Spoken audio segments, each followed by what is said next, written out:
अभंगाला साथ संगत आपले गायनाचार्य महाराज आहेत.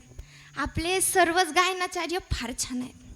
आपले गायनाचार्य परमार्थिक पद्धतीने गायन करतात बरं का. करता ना? करतात.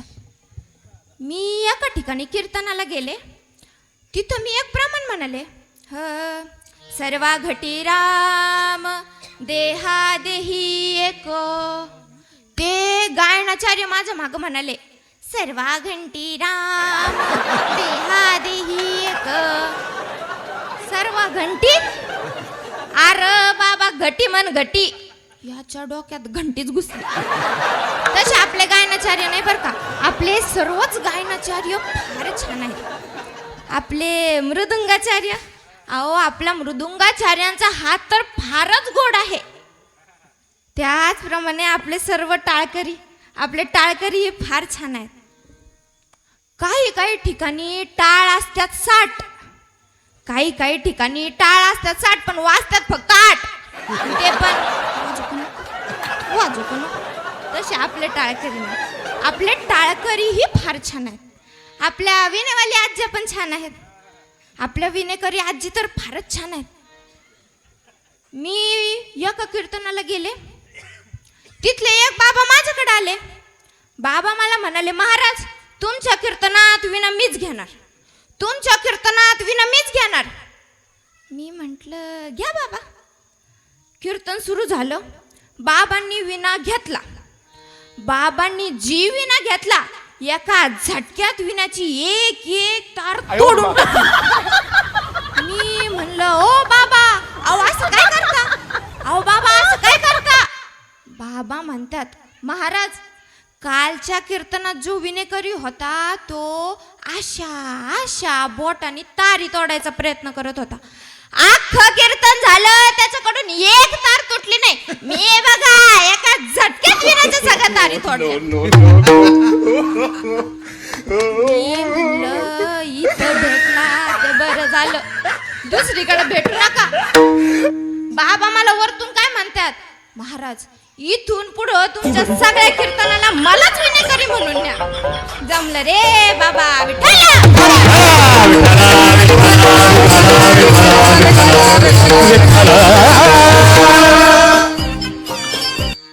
तशा आपल्या विनेकरी आजी नाही ना तोडायचा ताडा. नाही तोडू नका बर का.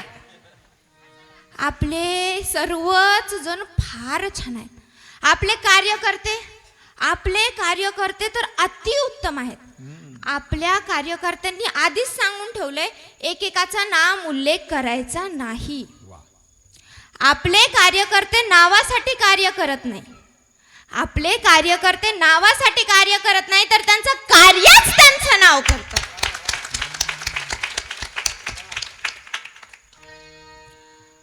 आम्ही कीर्तनाला गेलो की एवढी हातभर लिस्ट आमच्याकडे देतात. महाराज हे नाव घ्या, महाराज ते नाव घ्या, महाराज हे नाव घ्या. आता तुम्हीच मला सांगा, माझं अजून लग्न झालं नाही तर मी नाव कोणाचं घेऊ? विठाला.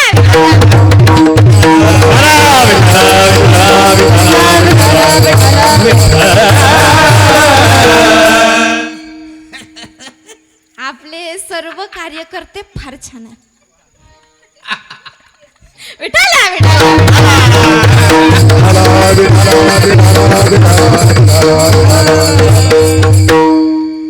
आपले सर्वच जण फार छान आहेत.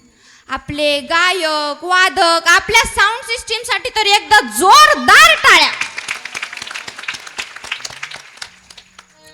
आपले सर्वच जण फार छान आहेत.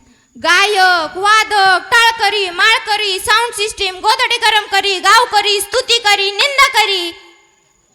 गोधडी गरम करी कळालं का? पण कळालं? अहो गोधडी गरम करी म्हणजे घरी झोपलेले. सर्वांना वंदन व चिंतनाला प्रारंभ. विठाला.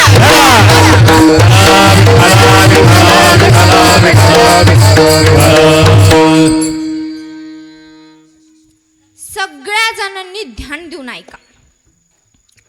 मायंदाळ म्हणजे बक्कळ, बक्कळ म्हणजे पुष्कळ, पुष्कळ म्हणजे भरघोष, भरघोष म्हणजे भरपूर, भरपूर म्हणजे लई, लई म्हणजे जास्त, जास्त म्हणजे प्रचंड, प्रचंड म्हणजे आमाप, आमाप म्हणजे मला एवढंच माहिती आहे.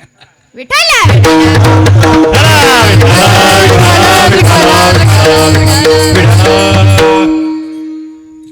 ज्याप्रमाणे मायंदाळ ह्या शब्दाचे एवढे सारे अर्थ आहेत, त्याचप्रमाणे भूत या शब्दाचेही अनेक अर्थ आहेत.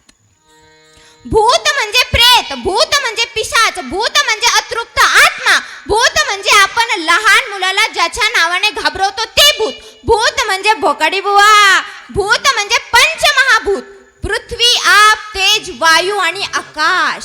भूत म्हणजे डोळ्यांना दिसणारी प्रत्येक गोष्ट. भूत या शब्दाचे एवढे सारे अर्थ आहे, पण आपल्याला एकच भूत माहिती आहे. कोणतं? जे रस्त्याने चालताना आपल्याला झडप घालतं ते भूत. आपल्या संतांनी त्या भूताचे सुद्धा वर्णन केलेले आहे. भूताचा बरं मोठे गबाई, भूताचा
सर्वांना माहित आहे. मग जे भूत आपल्याला माहिती आहे ते तुमच्या लक्षात आलं का? आलं. माझ्या कानावर फेट आहे, मला आवाज येत नाही, मोठ्याने बोला. आलं का? हा. पण हे भूत तुकाराम महाराजांना सांगायचेच नाही. मग तुकाराम महाराजांना कोणते भूत सांगायचंय? तर तुकाराम महाराजांना पंढरीचं भूत सांगायचंय. तुकाराम महाराजांना तो पांडुरंग परमात्मा सांगायचा आहे. तुकाराम महाराज म्हणतात, एकदा पंढरीला गेलं, पांडुरंगाला पाहिलं की पांडुरंग लगेच आपल्याला आपलंसं करून घेतो. एकदा पंढरीला गेलं, पांडुरंगाला पाहिलं की पांडुरंग लगेच आपल्याला आपलंसं करून घेतो. आता तुम्ही म्हणाल, तुम्ही तर काही म्हणानाच, पण तरी तुम्ही म्हणाल, एकदा पंढरीला गेलं आणि पांडुरंगाने लगेच आपलंसं करून घेतलं, असं एखादं उदाहरण आहे का? हो आहे. सांगू ना? सांगा. सगळं ऐकायचंय का? सांगा. मग म्हणा ना, सांगा. सांगा. असं उदाहरण आहे. तुम्हाला सांगते, बायको गरिबीत संसार करू शकते, बायको वाईट परिस्थितीतही संसार करू शकते, बायको गरिबीत संसार करू शकते, वाईट परिस्थितीतही संसार करू शकते, पण बायको भांडण केल्याशिवाय संसारच करू शकत नाही. बरोबर का नाही काका? मामा कसं काय? मामा तर लाजलेच ना. विठाला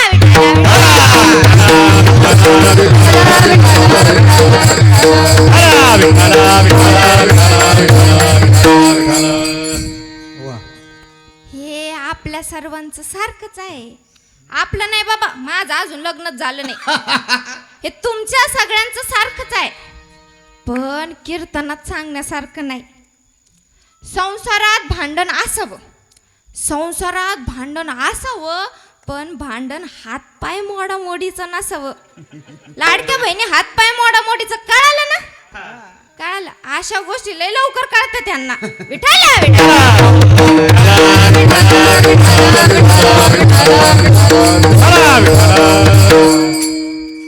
असो, आपला विषय चालू होता. एकदा पंढरीला गेलं, पांडुरंगाला पाहिलं आणि पांडुरंगाने सोडलंच नाही, असं एखादं उदाहरण आहे का? सांगते, ध्यान देऊन ऐका. 50 लोकांचा घोळका पंढरीला चाललेला होता. त्या घोळक्याला दिंडी म्हणतात. त्या दिंडीत ज्ञानोबा तुकाराम नामाचा गजर चालू होता. ज्ञानोबा तुकाराम ज्ञानोबा हातवर, हातवर, हातवर. ज्ञानोबा तुकाराम ज्ञानोबा ज्ञानोबा तुकाराम ज्ञानोबा हात वर करू, हात वर करू. तुकाराम ज्ञानोबा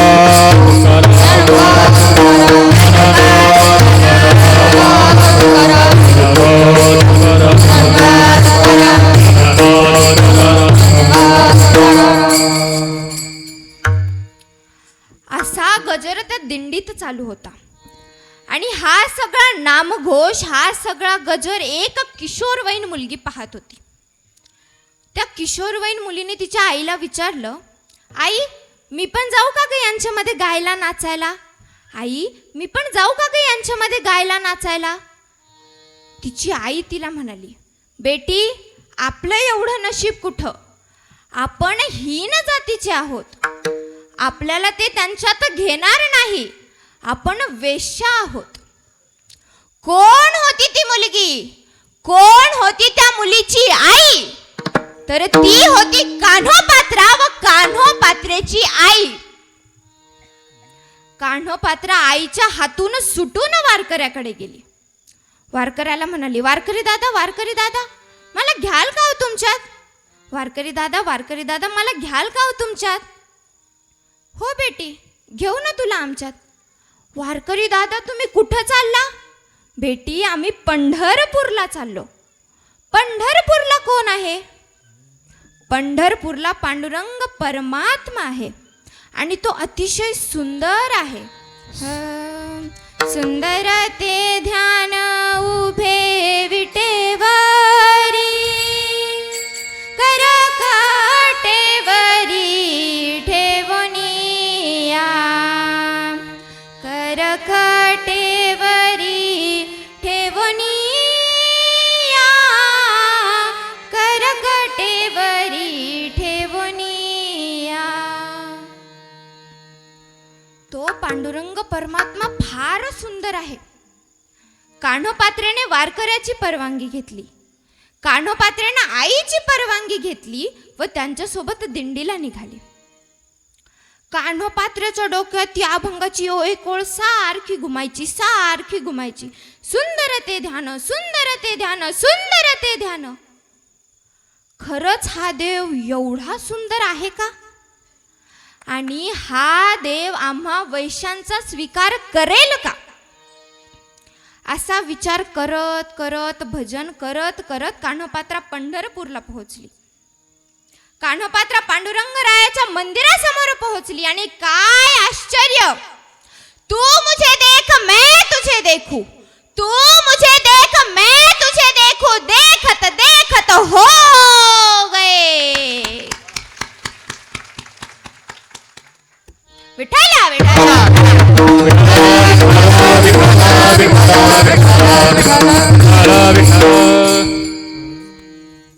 ज्याच्या डोळ्याला जशा रंगाचा चष्मा असतो त्याला समोरचं त्याच रंगाचं दिसतं. ज्याच्या डोळ्याला जशा रंगाचा चष्मा असतो त्याला समोरचं त्याच रंगाचं दिसतं. संस्कार बताते हैं परिवार कैसा है, बातचीत बताती है इंसान कैसा है, बहस बताती है ज्ञान कैसा है, ठोकर बताती है ध्यान कैसा है, स्पर्श बताता है नीयत कैसी है, मृत्यु बताता है जिंदगी कैसी है, और ठीक वैसे ही नजर बताती है चरित्र कैसा है.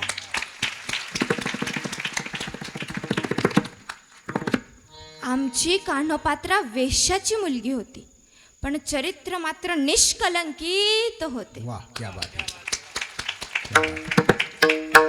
डोळ्यांनी पांडुरंग रायाचं दर्शन घेताच जन्मजन्मीची सारी पाप जळून खाक झाली. याला म्हणायचं दर्शन. तुमचं ना आमचं दर्शन आणि आपली पूजा विचारायलाच नको. विठाला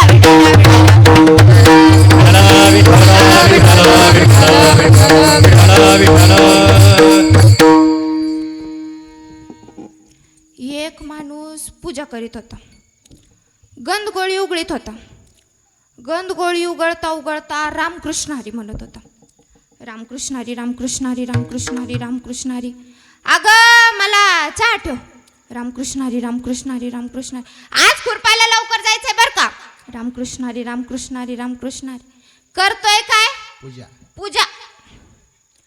तो त्याच्या बायकोला म्हणाला, तो राम भाऊ आला तर त्याला सांग मी घरी नाही. रामकृष्ण हरी, रामकृष्ण हरी, रामकृष्ण हरी. तेवढ्यात राम भाऊ आला. रामकृष्ण हरी, रामकृष्ण हरी. अरे गणपतराव माझे तेवढे 5,000 रुपये दे. रामकृष्ण हरी, रामकृष्ण हरी. अरे गणपतराव माझे तेवढे 5,000 रुपये दे. रामकृष्ण हरी, रामकृष्ण हरी. अरे माझ्याकडे आज पैसेच नाही, मी नंतर चाले देईन. त्याची बायको म्हणते, आओ तुम्ही किती विसरभोळे झाला, तुम्ही किती विसरभोळे झाला, तुमच्या खिशात नाही का 10,000चा बंडल. मग तर याने राग राग गंधगोळीच फेकून आणली.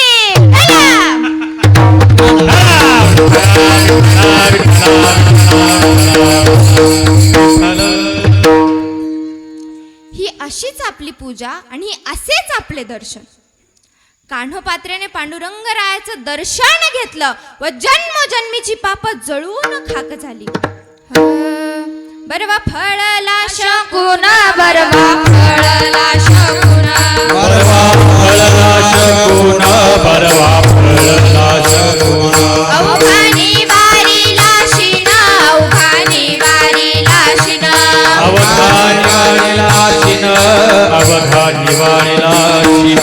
तुमचे झाले या दर्शन, तुमचे झाले या दर्शन, तुमचे झाले या दर्शन, तुमचे झाले या दर्शन. जन्म मरण नाही आता, जन्म मरणे नाही आता.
ही अशीच आपली पूजा आणि हे असेच आपले दर्शन.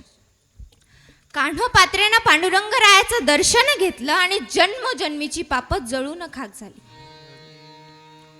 कान्होपात्र्यानं मनात विचार केला की हा देव सुंदर आहे हे खरं, हा देव अतिशय सुंदर आहे हे खरं, पण हा देव कोमल आहे का नाही आपण ते पाहू.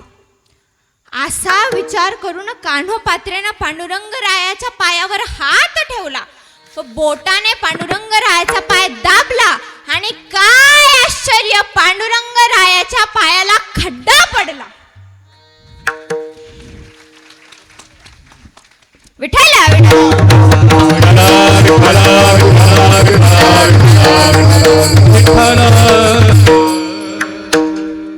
कान्होपात्र्यानं पुन्हा पांडुरंगरायाच्या पायावर डोकं ठेवलं. जे डोकं ठेवलं ते ठेवलंच, जे डोकं ठेवलं ते ठेवलंच. कान्होपात्रा बराच वेळ झाली डोकं वर घेत नव्हती. मग वारकऱ्यांनी कान्होपात्रेला आवाज दिला, कान्होपात्रा, कान्होपात्रा, अगं ए कान्होपात्रा. पण कान्होपात्रा आता पांडुरंगरायामध्ये विलीन झाली होती. ती पांडुरंग रायाची झाली होती. त्या पंढरीच्या भूताने तिला झडपले होते. आणि हेच संत तुकाराम महाराज अभंगाच्या प्रथम चरणात पंढरीचे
विठाला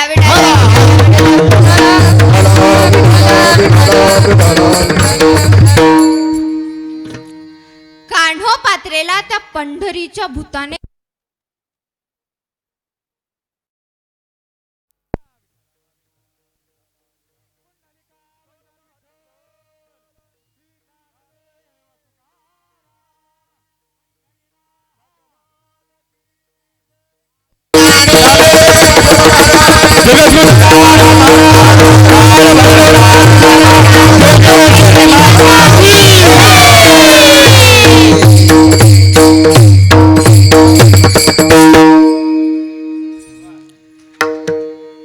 ज्याप्रमाणे कान्होपात्रेला पंढरपूरच्या भूताने झडपले होते, ज्याप्रमाणे कान्होपात्रेला पंढरपूरच्या भूताने झडपले होते, त्याचप्रमाणे तुम्हाला आणि आम्हाला या आगड गावच्या भूताने झडपले आहे.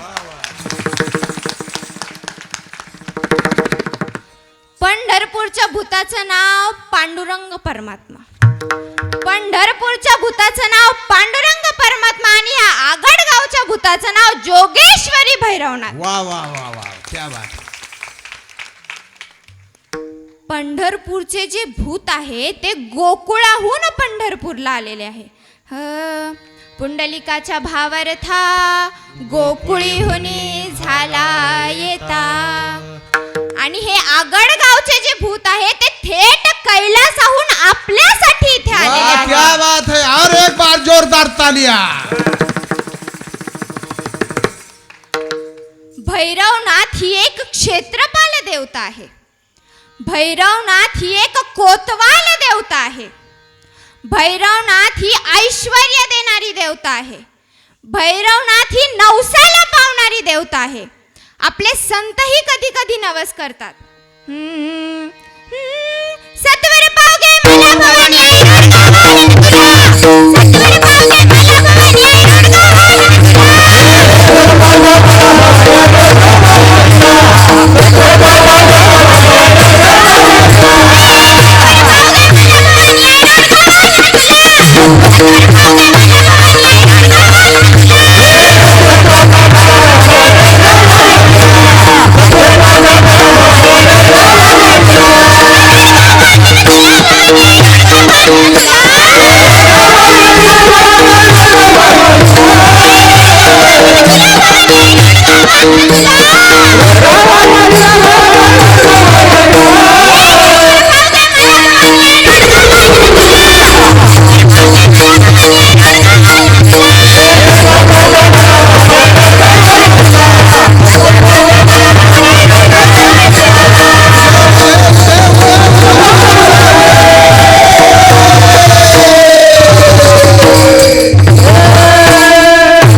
भैरवनाथ आहे ते नवसाला पावणारे आहे.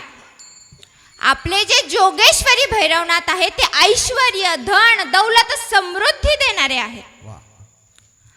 आता भैरवनाथाच्या अवताराच्या 2 कथा ग्रंथात आणि पुराणात पाहायला मिळतात.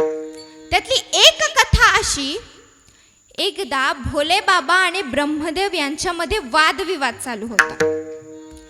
त्या वादविवादात ब्रह्मदेवाला अहंकार निर्माण झाला की ह्या सृष्टीचा पालन करता मी आहे, या सृष्टीचा पोषण करता मी आहे, या सृष्टीचा निर्माण करता मी आहे. ब्रह्मदेवाला अहंकार निर्माण झाला. तेव्हा भोले बाबाला क्रोध आला आणि त्या क्रोधातून भोले बाबाच्या कपाळातून एक ज्वाला निर्माण झाली, एक जाळ निर्माण झाला आणि त्यातून निर्माण झाले भैरवनाथ. भैरवनाथाने ब्रह्मदेवाचं जे 5वं मुंडकं आहे ते छाटून टाकलं. काही ग्रंथात आणि पुराणात असंही म्हटलं आहे की ते 5वं मुंडकं भैरवनाथाच्या हाताला चिकटलेलं आहे. ब्रह्महत्या लागली. भैरवनाथांना ब्रह्महत्येचं पातक लागलं. मग आता ह्या ब्रह्महत्येच्या पातकातून कसं मुक्त व्हायचं, हे ब्रह्महत्येचं पातक कसं नष्ट करायचं, म्हणून भैरवनाथांनी भिक्षाटन मागायला सुरुवात केली. या गावातून त्या गावात, या गावातून त्या गावात अशी भिक्षा मागत गेले. असं करत करत भैरवनाथ काशीत आले आणि काशीत आल्यानंतर भैरवनाथाचं ब्रह्महत्येचं पातक नष्ट झालं आणि म्हणून भैरवनाथांना काशी आवडायला लागली. त्यामुळे आपण आज जरी काशीत गेलो तरी आपल्याला भैरवनाथाचं दर्शन घ्यावंच लागतं. आणि जर आपण नाही घेतलं तर आपली काशी यात्रा ही अपूर्ण राहते.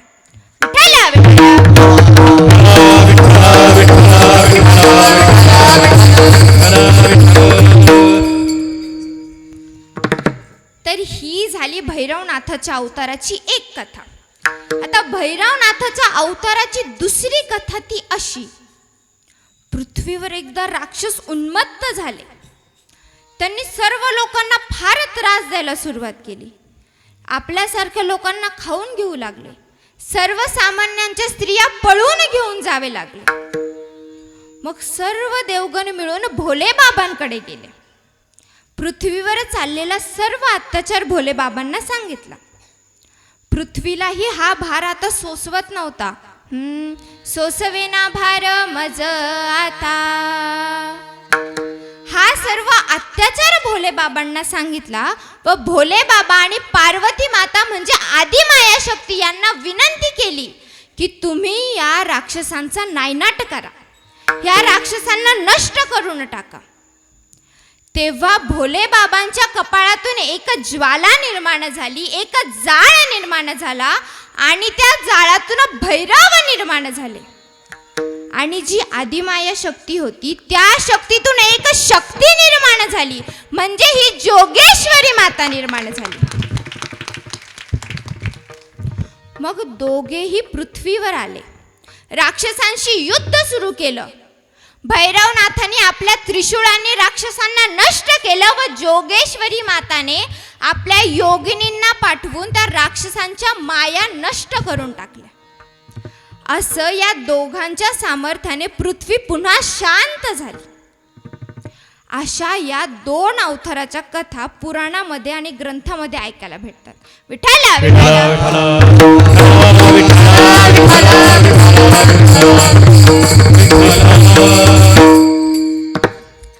असे असणारे हे जोगेश्वरी भैरव यांनी आपल्याला झडपले आहे. ज्याप्रमाणे कान्होपात्रेला त्या पंढरीच्या भूताने झडपले तसे आपल्या सर्वांना या आगडगावच्या भूताने झडपलेले आहे. विठ्ठला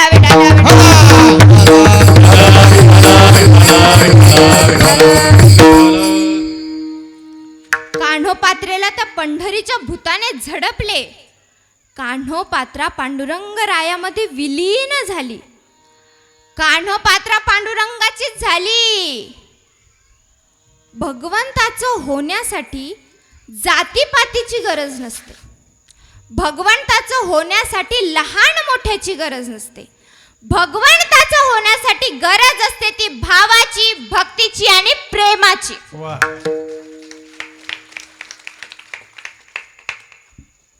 आणि आपण सगळे तर अजूनही कर्मकांड आणि जातीपातींमध्येच अडकलेलो आहोत. एक ब्राह्मण काका होते.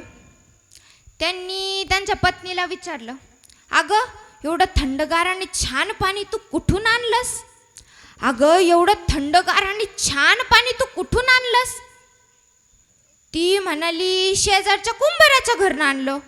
ब्राह्मण काका रागवले, अगं वेडी बिडी झालीस की काय ग?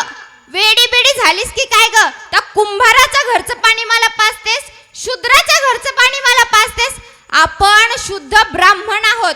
आपल्याला शूद्राच्या घरचं पाणी चालत नाही. आपल्याला शूद्राच्या घरचं काहीच चालत नाही. पत्नी म्हणाली, एवढ्या वेळेस चुकलं, मला माफ करा. दुसऱ्या दिवशी ब्राह्मण काका म्हणाले, अगं मला जेवायला वाढ. पत्नी म्हणाली, नाही जेवायला नाही. का जेवायला नाही? कारण ती चूल शूद्र कुंभाराने बनवलेली होती ना, मग मी ती चूल फेकून दिली. आणि तो तवाही शूद्र लोहाराने बनवलेला होता ना, मग मी तो तवाही फेकून दिला. आपण शुद्ध ब्राह्मण आहोत. आपणास शूद्राचं काहीही चालत नाही. मग मी ते सगळं फेकून दिलं. येऊ द्या पाऊस येऊ द्या, तुम्ही नाही भिजत, तुम्ही इकडे लक्ष द्या. विठाला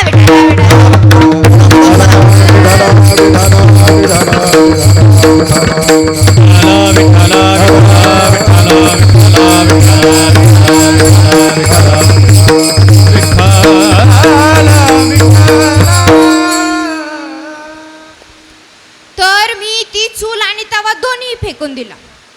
ब्राह्मण काका म्हणाले, अगं काय वेडी बिडी झालीस की काय बाई तू? अगं तू काय वेडी बिडी झालीस की काय ग? बर जाऊ दे, जा मला प्यायला दूध घेऊन ये. पत्नी म्हणाली, नाही नाही नाही नाही नाही नाही, दूधही नाही. ते दूध आपल्याला शूद्र गवळ्यांनी दिलेलं होतं ना, मग मी ते दूधही फेकून दिलं. आणि मी त्या गवळ्यालाही सांगितलं की पुन्हा उद्यापासून दूध घालायला येऊ नको. आपण शुद्ध ब्राह्मण आहोत. आपणा शूद्राचं काहीही चालत नाही. मग मी ते दूधही फेकून दिलं. ब्राह्मण काका म्हणाले, बरं जाऊ दे, मला बाहेर जायचंय, मला घालायला चप्पल आण. इकडे लक्ष द्या, इकडे लक्ष द्या. विठाला विठाला विठाला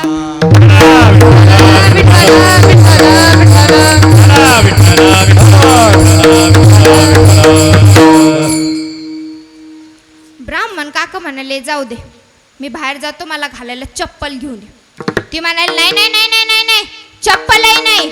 ती ही शूद्र चांभाराने बनवलेली होती ना, मग मी ती चप्पलही फेकून दिली.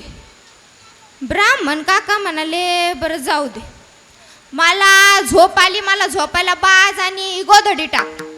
ती म्हणाली, नाही नाही नाही नाही नाही, मी बाज तोडून लाकडं जाळून फेकून दिली. कारण ती ही शूद्राने बनवलेली होती ना, आणि गोधड्या ही शूद्र स्त्रियांनीच बनवलेल्या होत्या ना, मग मी गोधड्याही फेकून दिल्या. ब्राह्मण काकाने डोक्यालाच हात लावला. तेवढ्याच ब्राह्मण काकाने मागं बघितलं, अरे इथल्या धान्याच्या गोण्या कुठे गेल्या? इथल्या धान्याच्या गोण्या कुठे गेल्या? ती म्हणाली, मी ते धान्य दान करून टाकलं. कारण ते धान्य आपल्याला शूद्र कुणब्यांनी दिलेलं होतं ना, आणि आपण शुद्ध ब्राह्मण आहोत. आपणा शूद्राचे काहीही चालत नाही. मी ते धान्य दान देऊन टाकलं. ब्राह्मण काकाने डोक्यालाच हात लावला. ब्राह्मण काका म्हणाले, बरं जाऊ दे, अगं ते घर तरी झाड, घरात किती कचरा आहे. ती म्हणते, नाही नाही नाही नाही, मी झाडूही फेकून दिला, तोही शूद्रानेच बनवलेला होता ना. ब्राह्मण काका म्हणाले, अगं माझी आई, तू घरातलं सगळंच विकून टाकलं, आता तेवढं फक्त घरच राहिलं. ती म्हणती, नाही नाही, मी हे घरही दान देऊन टाकलं. कारण हे घर पण शूद्र लोकांनीच बनवलेलं होतं ना, मग मी हे घरही दान देऊन टाकलं. आता चला जंगलात, काही तर शूद्रांच्या घरी भिक्षा मागून खायची. विठाला विठाला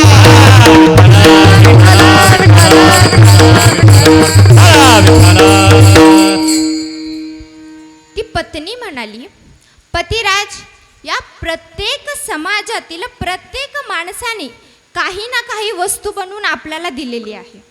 या समाजातील प्रत्येक माणसाने एक आणि एक गोष्ट बनवून आपल्याला दिलेली आहे. मला सांगा, तुम्ही या समाजासाठी काय बनवलं आणि तुम्ही या समाजाला काय दिलं? ब्राह्मण काका म्हणाले, मी या समाजासाठी काही बनवलं नाही आणि मी या समाजाला काही दिलं नाही. मला माफ कर ग बाई. विठ्ठला विठ्ठला.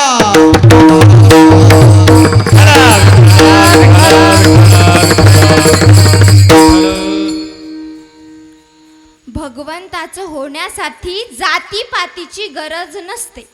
भगवंताचं होण्यासाठी शुद्धतेची गरज नसते. भगवंताचं होण्यासाठी लहान मोठ्याची गरज नसते. भगवंताचं होण्यासाठी गरज असते ती भक्तीची, भावाची आणि प्रेमाची. भगवंतांनी शबरी भिल्लिनीच्या उष्टे बोरं खाल्ले. का खाल्ले? शबरी भिल्लिनीकडे भाव होता, भक्ती होती आणि प्रेम होते. भगवंतांनी विदुराच्या घरच्या कण्या खाल्ल्या. का खाल्ल्या? विदुराकडे भक्ती होती, भाव होता व प्रेम होते. भगवंताने नामदेवरायाच्या हातून भोजन केले. का केले? नामदेवरायांकडे भक्ती होती, भाव होता व प्रेम होते. भगवंताने विदुराच्या पत्नीच्या हातून केळाची सालं खाल्ली. का खाल्ली? विदुराच्या पत्नीकडे भक्ती होती, भाव होता व प्रेम होते. थोर प्रेमाचा भूक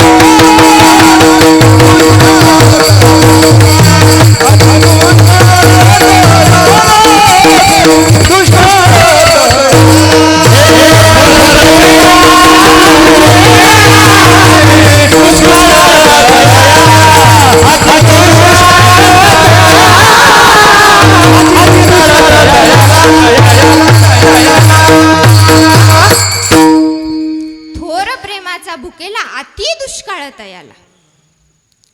भगवंताने द्रौपदीच्या हातून भाजीपान खाल्ले. का खाल्ले? कारण द्रौपदीकडे भक्ती होती, भाव होता व प्रेम होते. भगवंताने द्रौपदीच्या हातून भाजीपान केव्हा खाल्ले? जेव्हा द्रौपदीने भगवंताचा धावा केला. कोठे गुंतला द्वारकेच्या राया, कोठे गुंतला द्वारकेच्या राया, कोठे गुंतलासी द्वारकेच्या राया, कोठे गुंतलासी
होण्यासाठी गरज असते ती भक्तीची, भावाची आणि प्रेमाची. हे झालं आपल्या अभंगाच्या प्रथम चरणाचं चिंतन. आता आपण अभंगाच्या दुसऱ्या चरणाचं चिंतन पाहू. दुसऱ्या चरणाचं चिंतन पाहत असताना एक प्रश्न निर्माण होतो, तो म्हणजे पांडुरंगाने आपल्याला आपलंसं का करावं? पांडुरंगानेच आपल्याला आपलंसं का करावं? सांगते, ध्यान देऊन ऐका. पांडुरंगासारखा देव नाही, पंढरीसारखे क्षेत्र नाही व चंद्रभागेसारखे तीर्थ नाही, म्हणून पांडुरंगाने आपल्याला आपलंसं करावं. हे मी तुम्हाला एका पुराणातील ग्रंथातील गोष्टीवरून पटवून सांगते. विठ्ठला विठ्ठला, विठ्ठला.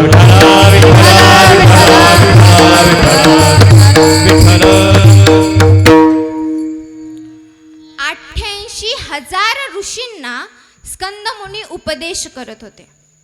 स्कंदमुनी 88,000 ऋषींना जगातील सर्व तीर्थक्षेत्रांची माहिती सांगत होते. जगातील सर्व तीर्थक्षेत्रांचा महिमा सांगत होते. एका ऋषींनी विचारलं, स्कंदमुनी, तुम्ही एवढे सारे तीर्थक्षेत्र सांगितले, पण प्रत्येक तीर्थक्षेत्रात काही ना काहीतरी कमतरता आहे. प्रत्येक तीर्थक्षेत्रात काही ना काहीतरी उणीव आहे. असं एखादं क्षेत्र आहे का की ज्याच्यात कसलाही त्रास नाही आणि कसलीही उणीव नाही? एक ऋषी म्हणाले, स्कंदमुनी, तुम्ही गंगेचा महिमा सांगितला, पण गंगेचे पाणी अतिशय थंड असते. गंगेच्या पाण्याचा प्रवाहही फार वेगवान असतो आणि गंगेच्या पाण्यात रेतीचे सूक्ष्म सूक्ष्म कण असतात, त्यांनी शरीराला इजा होण्याची दाट शक्यता असते. इथं आपल्याला साधी सर्दी झाली तरी आपल्याला सहन होत नाही. साधी सर्दी झाली तरी आपलं नाक बुळबुळ बुळबुळ बुळबुळ बुळबुळ बुळबुळ गळत आहे. अहो, चहा पित असताना आपला सगळा चहा खारट होऊन जातो. विठ्ठला,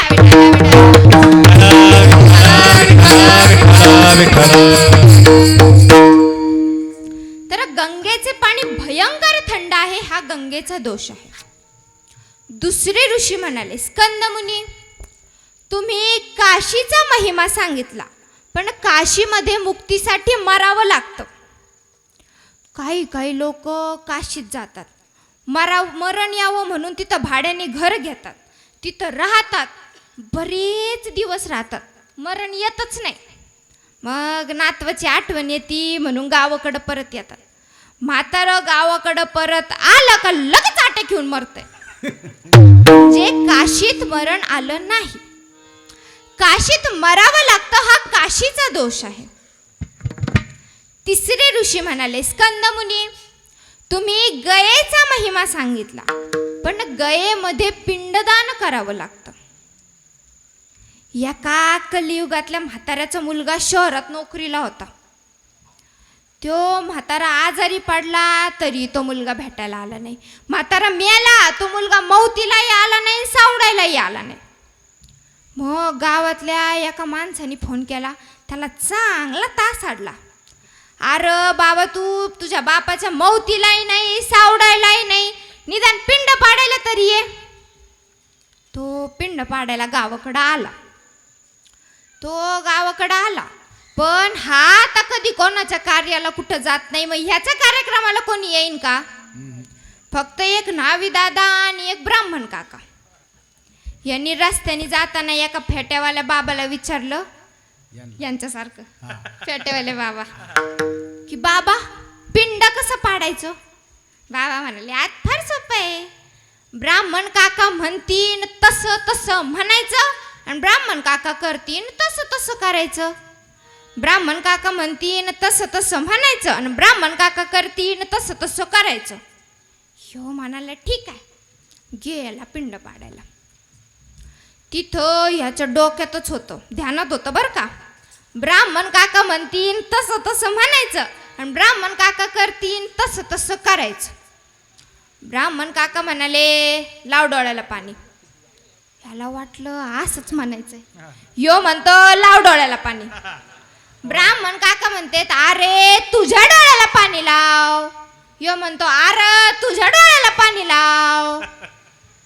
ब्राह्मण काका म्हणाले, अरे माझ्या बापाचं पिंड नाही पाडायचं, तुझ्या बापाचं पिंड पाडायचंय. याला वाटलं असंच म्हणावं लागतं. यो म्हणतो अरे माझ्या बापाचं पिंड नाही पाडायचं, तुझ्याच बापाचं पिंड पाडायचंय. ब्राह्मण काका मनात म्हणाले माझ्या बापाचं पिंड पाडायला चालला का. ब्राह्मण काका म्हणाले ए नीट बोल नाही ते एक ठेवून देईन तुला. याला वाटलं असंच म्हणायचंय. यो म्हणतो ए नीट बोल नाही ते एक ठेवून देईन तुला. आता ब्राह्मण काकाला खरोखर राग आला. ब्राह्मण काकानी एक ठेवून दिली त्याला. याला वाटलं पिंड पाडायला असंच करावं लागतं.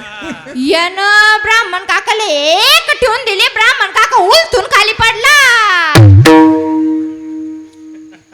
ब्राह्मण काकाने मनात विचार केला याच्या नादी लागणं काही बरोबर नाही.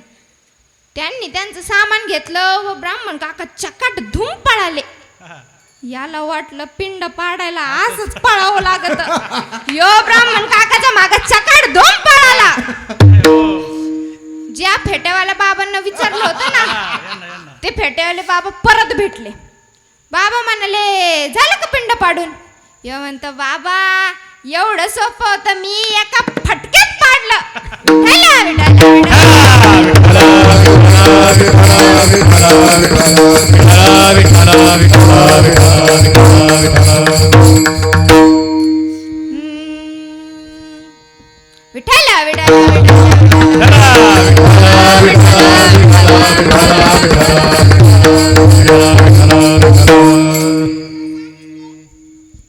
असो. चौथे ऋषी म्हणाले स्कंदमुनी तुम्ही कुरुक्षेत्राचा महिमा सांगितला पण कुरुक्षेत्रामध्ये सोनं नाणं दान करावं लागतं. आणि कराळे सर इथं दान करायचं म्हणलं का आमच्या माना कापतात. आम्हाला फक्त घ्यायचं माहिती द्यायचं माहिती नाही. कुरुक्षेत्रामध्ये दान करावं लागतं हा त्याचा दोष आहे.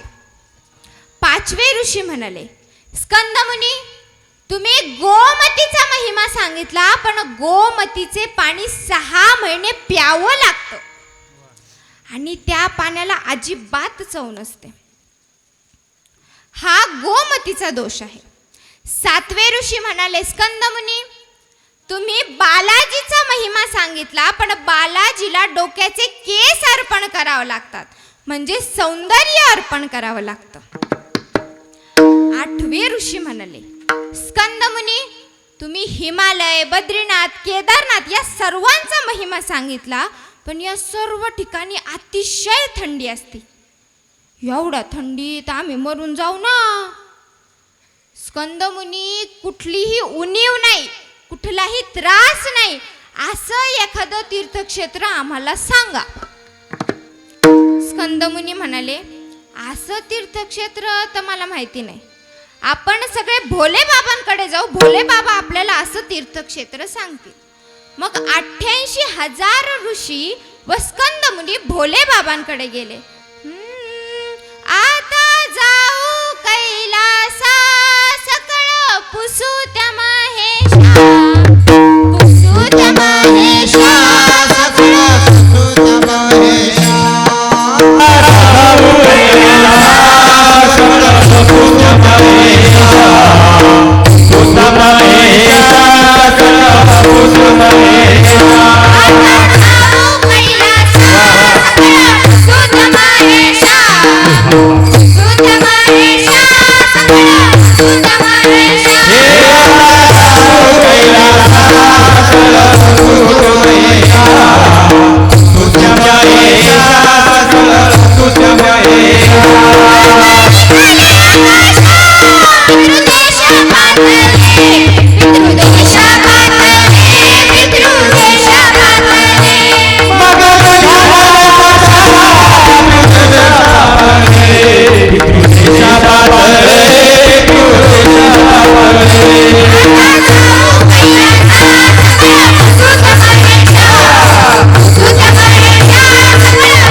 तुझ्या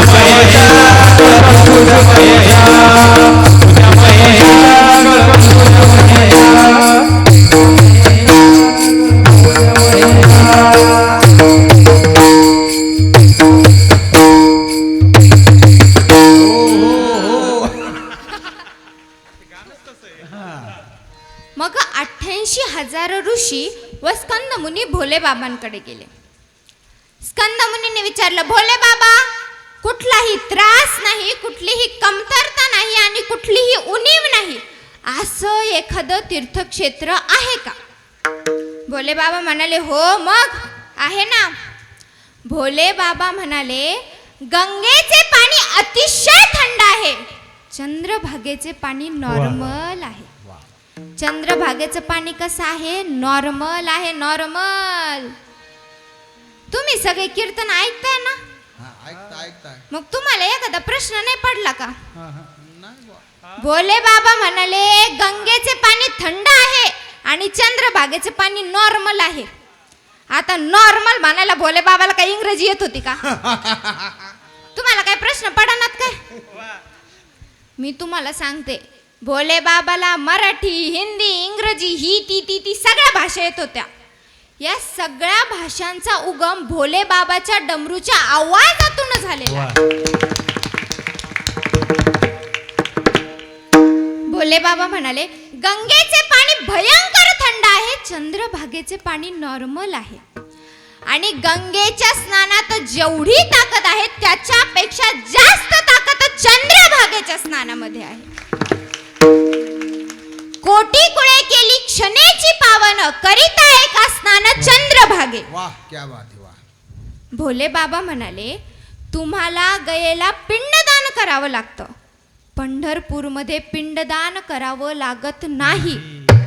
ज्याचे नेनावे पिंडदान, त्यासी गयेशी गती जाण, येथे करिता नामस्मरण पूर्वजा मुक्ती. अवघेची तीर्थ गेले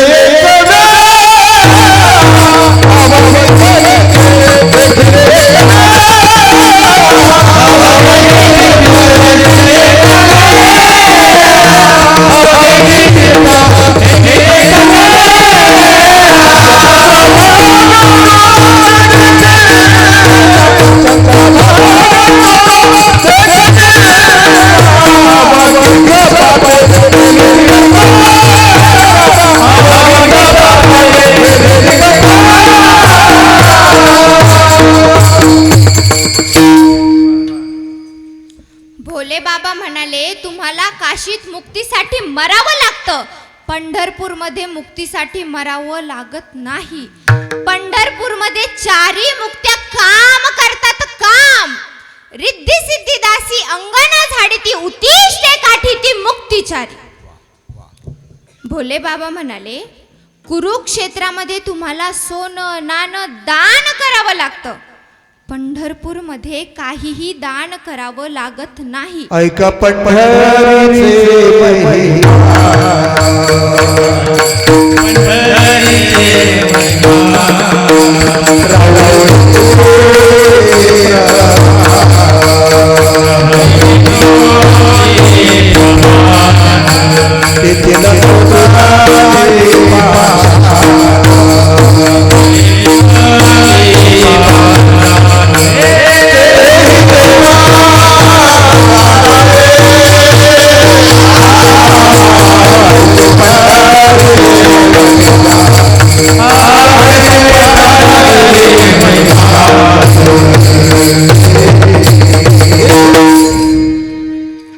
पंढरीमध्ये एक शीद अन्न जरी दिदलं तरी कोटी कुळांचा उद्धार होतो. येथे दिदले एक शीद अन्न, कोटी कुळांचे होय उद्धरण, कोटी याग केले पूर्ण, ऐसे महिमान या तीर्थाचे. भोले बाबा म्हणाले, तुम्हाला गोमतीचे तीर्थ 6 महिने प्यावं लागतं, चंद्रभागेचं तीर्थ 6 महिने प्यावं लागत नाही. उलट जगातील सर्व तीर्थ इथे पावन होण्यासाठी येतात.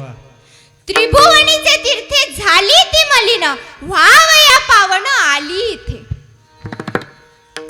भोले बाबा म्हणतात, बालाजीला डोक्याचे केस अर्पण करावे लागतात, पांडुरंगाला काहीही अर्पण करावं लागत नाही. काही न लगे भावची कारण, तुका म्हणे आन विठ्ठलाची. भोले बाबा म्हणतात, तुम्ही हिमालय, बद्रीनाथ, केदारनाथ इथे फार थंडी आहे असं म्हणता आणि ते बरोबर आहे. पण पंढरपूरमध्ये अति थंडीही नाही आणि अति उष्णताही नाही, म्हणून मी आणि पार्वती पंढरपूरमध्ये सदैव वास करतो. पंढरीचे सुख, सरळ सरळ हा पुढचा टाइम. पंढरीचे सुख आनंदे गरजती, ध्यातसे पार्वती अखंडित. भोले बाबा म्हणतात पंढरीचे वातावरण अतिशय उष्णही नाही आणि थंडही नाही, म्हणून मी आणि पार्वती सदैव पंढरपूरमध्ये वास करतो. विठ्ठला विठ्ठला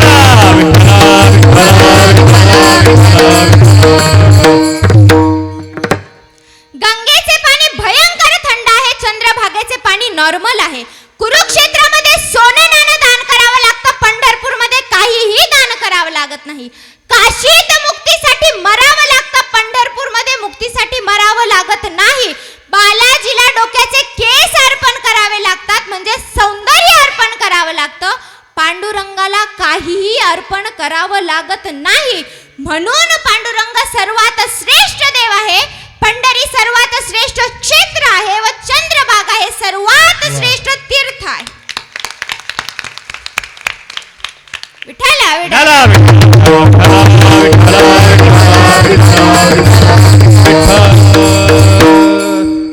आणि म्हणून पंढरपूरमध्ये गेलं की मन वेडावून जातं.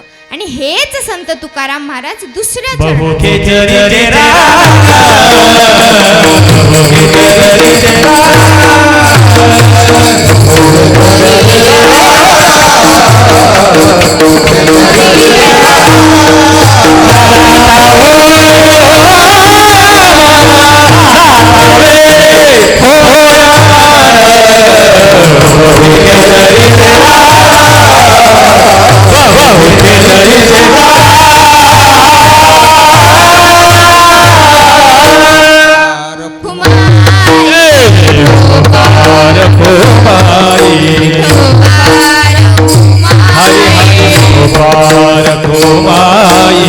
विठोबार कुमाई,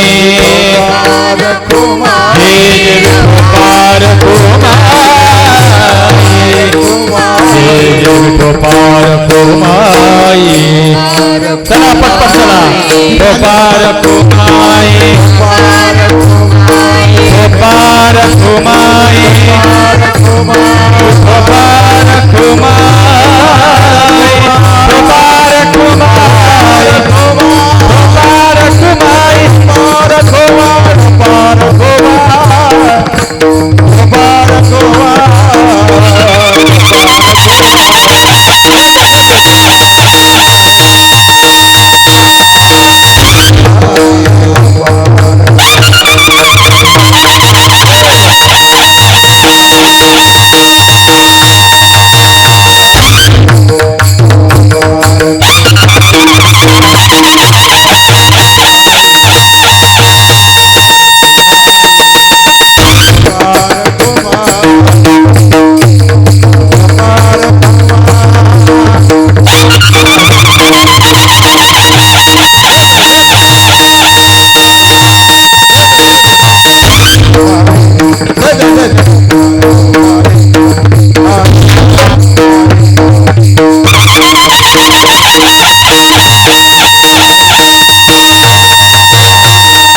विठाला विठाला विठाला.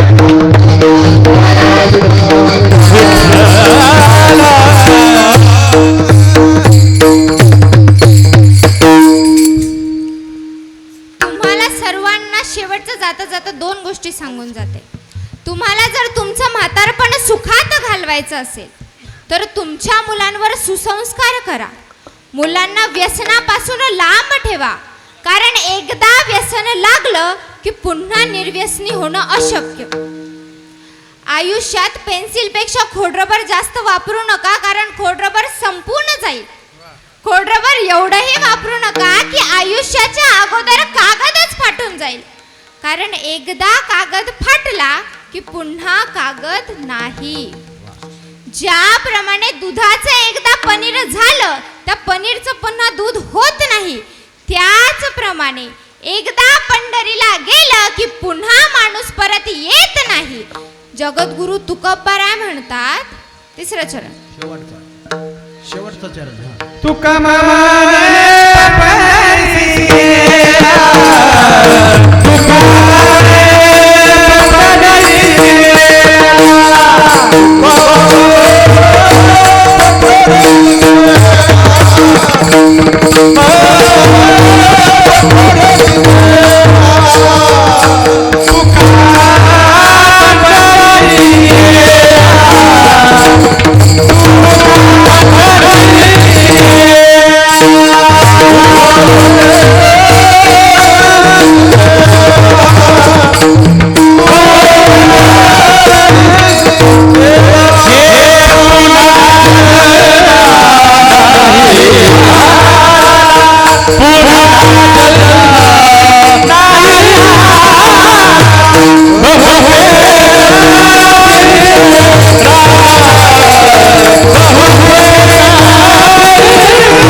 परमात्म्याच्या चरणी अर्पण करते. झालेली सेवा काळ भैरवनाथ आणि जोगेश्वरी मातेच्या चरणी अर्पण करते. झालेली सेवा माझे गुरुवर्य बालयोगी बालब्रह्ममूर्ती बाबाजी महाराज साळक यांच्या चरणी अर्पण करते. झालेली सेवा माझ्या आई वडील, माझे आजी आजोबा, माझा बंधू आणि माझ्या भगिनींच्या चरणी अर्पण करते. झालेली सेवा आजचे अन्नदाते कैलासवासी किसनराव लहानू कोहक यांच्या 5व्या पुण्यस्मरणानिमित्त त्यांच्या परिवाराने हे जे अन्नदान केलेले आहे त्यांच्या चरणी अर्पण करते. झालेली सेवा सर्व देणगीदार अन्नदाते, सर्व ज्यांनी ज्यांनी जे आपल्याला जमेल तशी देणगी दिली त्यांच्या चरणी अर्पण करते. झालेली सेवा सर्व गायकांच्या चरणी अर्पण करते. झालेली सेवा मृदुंगाचार्यांच्या चरणी अर्पण करते. झालेली सेवा टाळकऱ्यांच्या चरणी अर्पण करते. माझ्या कीर्तनाला उपस्थित असलेल्या माझ्या मोठ्या गुरुबाई शिवानी महाराज साळक, जी टॉकीज फेम, त्यांचेही आभार मानते. व चिंतनाला जेवढे प्रेम करणारी माणसं आहेत, माझ्यावरती जेवढे काही प्रेम करणारी माणसं आहेत, जी आज लांबून जमत नसतानाही आली, तर सर्वांच्या चरणी अर्पण करते. तुम्हा सर्वांच्या चरणी अर्पण करते व सेवेला पूर्ण नामदेव महाराज माझी झालेली सेवा विणेकरांच्या व या महाराजांच्या चरणी अर्पण करते व सेवेला पूर्ण विराम देते.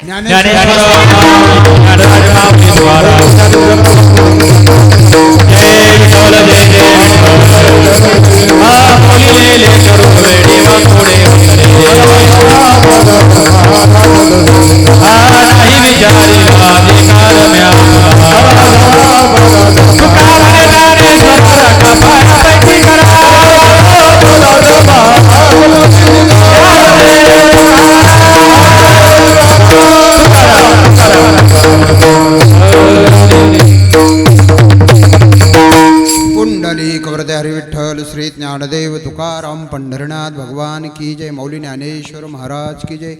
काल